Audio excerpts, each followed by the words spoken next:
आप, मैं हूं आपके साथ प्रतीक्षा चहल। उत्तराखंड की खबरों में सबसे पहले बात करेंगे धामी सरकार के बड़े फैसले की। जी हां, बेरोजगार संघ की सभी मांगों पर गंभीरता से विचार करने के बाद राज्य सरकार ने फैसला किया है कि पटवारी भर्ती पेपर लीक की एसआईटी जांच हाईकोर्ट के जज की निगरानी में कराई जाएगी। वहीं राज्यपाल गुरमीत सिंह ने नकल रोधी कानून के अध्यादेश को मंजूरी दे दी है। इसी के साथ ये कानून पूरे प्रदेश में लागू हो गया है। 12 फरवरी को होने जा रही पटवारी लेखपाल परीक्षा और अन्य सभी भर्ती परीक्षाएं नए कानून के तहत ही आयोजित होंगी। देर शाम सरकार ने जारी बयान में कहा कि बेरोजगार संघ की मांगों पर सहमति बन गई है। सरकार ने कहा कि सीबीआई जांच की मांग को उत्तराखंड हाईकोर्ट अस्वीकार कर चुका है। मुख्यमंत्री ने कहा कि नकल अध्यादेश को लेकर हमने कहा था कि इसे हम जरूर लेकर आएंगे, लेकिन किन्हीं कारणों से कैबिनेट बैठक में होने में देरी हो गई। कैबिनेट बैठक न होने के बावजूद हमने नकल विरोधी अध्यादेश को विचलन से राज्यपाल को भेज दिया। ये भी तय किया गया था कि अब जितनी भी परीक्षाएं होंगी उन सभी में कानून लागू होगा। सबसे सख्त कानून जो हो सकता है वो हमने बनाने का काम किया। इस कानून के तहत आजीवन कारावास तक की सजा के अलावा 10 करोड़ रुपए तक के जुर्माने के सख्त प्रावधान किए गए हैं। मुख्यमंत्री ने कहा कि हम अपने छात्रों बेटे बेटियों से कहना चाहते हैं कि सभी परीक्षा पारदर्शी होंगी, किसी भी अफवाहों पर ध्यान न दें, परीक्षा की तैयारी पर ध्यान दें। सभी परीक्षाएं निष्पक्ष और शुचिता के साथ होंगी।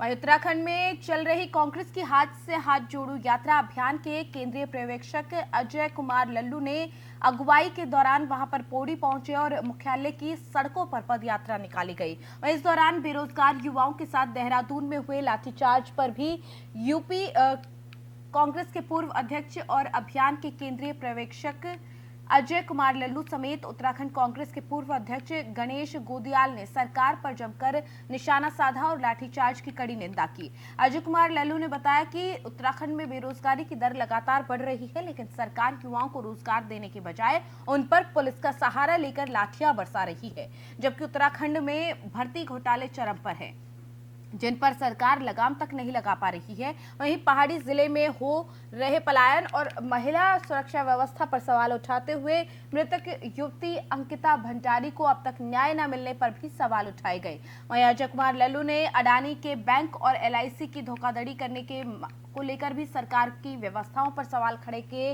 वहीं उत्तराखंड कांग्रेस के पूर्व अध्यक्ष गणेश गोदियाल ने कहा कि सरकार बेरोजगारों पर लाठियां चलवाकर अपनी तानाशाही को दर्शा रही है।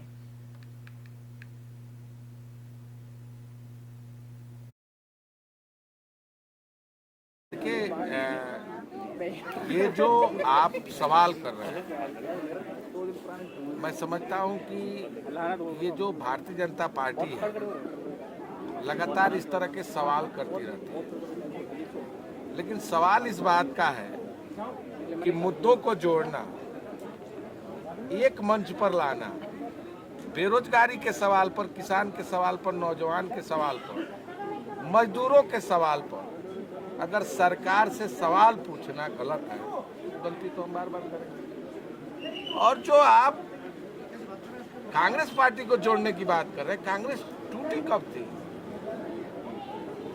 कमजोर कब थी? ये तो लोकतंत्र है, जनता का जनादेश है, और जनता जिसको जनादेश देती है वही नेता होता है। हम जनता के बीच में हैं, मुद्दों आधारित बात कर रहे हैं।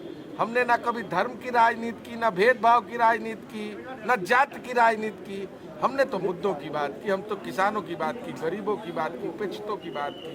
ऐसा लगता ही नहीं कि लोकतांत्रिक ढंग से हमारे द्वारा चुनी गई सरकार, हमारे द्वारा मेरा अर्थ है कि लोगों के द्वारा, हम सब लोग हैं, लोगों के द्वारा चुनी गई सरकार इस प्रकार से तानाशाही करके मार पीट और बच्चों को इस तरह से जलील करेगी, बच्चों को इस तरह से बच्चों के साथ खून खराबा करेगी। ऐसा लगता ही नहीं कि हमारी सरकार होगी। ऐसा व्यवहार निश्चित रूप में, ऐसा व्यवहार तो आतंकियों के साथ किया जाता है, जो हमारे बच्चों के साथ किया गया है। ये क्षम्य नहीं है, सरकार को माफ़ी मांगनी होगी। कांग्रेस पार्टी इस पर आज हमारे नेताओं ने, क्योंकि हम लोग तो इस यात्रा में हैं, हमारे अन्य नेताओं ने देहरादून में इसका प्रतिकार किया, इसके खिलाफ लड़े हैं। और मैंने ये भी सुना है कि पुलिस ने उन्हें जबरन उठाकर बहुत दूर कहीं अनजान जगहों पर उन्हें डिटेन किया है। लेकिन मैं उम्मीद करता हूं कि आज शाम को हम लोग फिर चर्चा करेंगे कि इस खबर लालकुआं से, जहां पर उत्तराखंड सरकार की तरफ से प्रदेश में पर्यावरण प्रदूषण को लेकर बनाई गई समिति, पर्यावरण संरक्षण संबंधी समिति के अध्यक्ष और सदस्यों ने सेंचुरी पेपर मिल में औचक निरीक्षण किया और मिल के ईटीपी प्लांट में पानी के सैंपल भरे और विभिन्न प्लांट का निरीक्षण करने के साथ साथ आसपास रहने वाले लोगों से बातचीत कर उनकी समस्याओं को भी सुना गया। इस मौके पर उन्होंने प्रदूषण नियंत्रण बोर्ड के अधिकारियों से मिलकर प्रदूषण मापक यंत्र लगाने के निर्देश भी दिए। यहाँ पर उत्तराखंड पर्यावरण संरक्षण संबंधी समिति के अध्यक्ष और घनसाली के विधायक शक्तिलाल शाह, सदस्य और विधायक गंगोत्री सुरेश चौहान और सदस्य और विधायक लालकुआं डॉक्टर मोहन बिष्ट ने प्रदूषण नियंत्रक बोर्ड और प्रशासनिक अधिकारियों के साथ सेंचुरी मिल से फैल रहे प्रदूषण को लेकर मिल रही शिकायतों को गंभीरता से लेते हुए यहाँ पर छापेमारी की। सेंचुरी पल्प एंड पेपर मिल में निरीक्षण किया गया, तमाम प्लांट का औचक निरीक्षण इस मौके पर हुआ। साथ ही आपको बता दें कि मिल के इन्फ्लुएंट ट्रीटमेंट प्लांट में पहुंचकर पानी का सैंपल भी लिया गया। सेंचुरी पेपर मिल परिसर में लगभग 1.5 घंटे से ज्यादा का समय निरीक्षण और कार्रवाई के लिए यहां पर जो टीम मौजूद थी उन्होंने वक्त यहां पर बिताया और इसके साथ ही काम किया गया। सेंचुरी पेपर मिल के बाहर आकर वार्ड नंबर 5 स्थित सुभाष नगर की कई गलियों में भी इस टीम ने निरीक्षण किया। इस दौरान उन्होंने वार्ड वासियों से विस्तृत बातचीत भी की, उनकी समस्याओं को भी सुना। वार्ड नंबर 5 के लोगों ने सेंचुरी पेपर मिल से निकल रहे प्रदूषण को लेकर गहरी नाराजगी जाहिर की और आक्रोश व्यक्त करते हुए कहा कि लंबे समय से वो लोग सबसे ज्यादा प्रदूषण से प्रभावित हैं। छतों पर कपड़े तक सुखाना उनके लिए मुश्किल हो गया है। उन्होंने प्रदूषण पर लगाम लगाने की जोरदार मांग भी की है।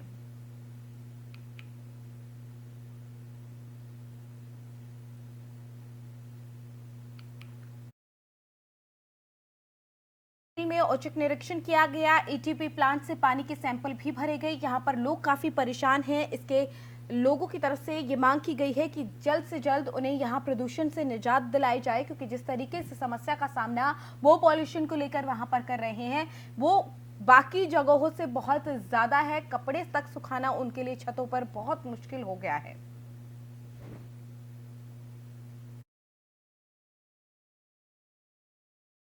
यहाँ पर फैक्ट्रियाँ हैं, उनके जांच के लिए पर्यावरण पॉल्यूशन की जो समिति है उत्तराखंड सरकार की और जो हमारे जिसके अध्यक्ष शक्तिलाल जी हैं, उनके तमाम मेंबर देखने के लिए कि वास्तव में पर्यावरण सुरक्षित है या वहाँ पे जो पॉल्यूशन हो रहा है सुरक्षित है कि नहीं है। लेकिन ऐसा कहीं देखने को नहीं मिला। कई फैक्ट्रियाँ अच्छा काम कर रही हैं, लेकिन कई जो अभी यहाँ पर जिस फैक्ट्री को हम देखने के लिए आए उसकी स्थिति बहुत दयनीय है। यहाँ के जो हमारे बहुत ही सम्मानित विधायक हैं उन्होंने इस बात को पर्यावरण समिति में रखा और उनके अनुरोध पर यहाँ पर जो है पर्यावरण समिति ने जो है अपना विजिट किया और काफ़ी कुछ कमियाँ पाई गई और हम चाहेंगे कि इसको जो है तत्काल अगर वो उसको नहीं करेगी तो उसके खिलाफ तत्काल कार्रवाई। तो इसके लिए बाकायदा इसका जो है पानी का जो सैंपल है वो ले लिया गया है और इसके जो वायु का जो प्रदूषण हो रहा है उसके तमाम बस्ती वालों का जो कहना है उसके लिए बाकायदा जो है कल ही उस मशीन को वहाँ पर लगाया जाएगा। और जो प्रदूषण नियंत्रण बोर्ड के अधिकारी जो आए हैं उन्होंने कहा कि कम से कम उसमें 8 घंटा लगता है और 8 घंटे के लिए मशीन लगाई जाएगी, उससे भी पता लगेगा। नहीं तो फिर भारत सरकार की जो पर्यावरण प्रदूषण की जो टीम है उसको तत्काल यहाँ पर भेजेंगे। इसलिए निरीक्षण किया, हम कहीं भी संतुष्ट नहीं हुए। यहाँ तक कि हमारे साथ जितनी टीम के लोग आए थे, मुश्किल से 1 घंटा हम अगर अंदर हो रहे थे तो निश्चित हमें उल्टियाँ भी आती है और हमारा सरदर्द भी होता है। बड़ा दुर्भाग्य है कि इस तरह की घोर लापरवाही इस सेंचुरी मिल के द्वारा की गई। मैं इसकी घोर निंदा करता हूँ और मैं इस पर तुरंत एक्शन ले रहा हूँ। हाँ, हमने कमेटी के माध्यम से हमने देखा प्लांट चल रहा था, जब हम अंदर घुसे प्लांट ही बंद कर दिया गया। वहाँ पे प्लांट चल रहा था, हम जब अंदर गए तो प्लांट ही बंद कर दिया। हमने कई चीज़ सैंपल अपने पास लिए हैं, हम उनकी भी इन्वेस्टिगेशन करेंगे और आगे हम इसे देखते हैं क्या हो सकता है। इसमें हम तुरंत से कार्रवाई करेंगे। तो इसको लेकर प्रयास है, मैं इसे जाँच एजेंसी भारत सरकार को भी लिखूँगा। माननीय विधायक जी ने भी ये बात कही थी। अभी कई इश्यूज मेरे सामने जनता के भी आए हैं, मैं इस पर भी अभी हो सकता है कि सुबह भी कुछ और रिसर्च करूंगा और क्या मिलता है इसे मैं गंभीरता से लूँगा। मैं संतुष्ट नहीं। मैंने कहा ना 1 घंटा अगर हमारे साथ सिटी मजिस्ट्रेट थी, वो लड़की बाहर कहने लग गई हमें, मैडम के बाहर चलो उल्टी आने वाली है। ये स्थिति है वहाँ की। ये तो बहुत घोर लापरवाही है। मुझे नहीं लगता कि उन्होंने कोई भी फ्लॉ नहीं किया है, खाली हवा में चलने वाली बात नहीं है। लेकिन हम इस विषय को गंभीरता से लेंगे।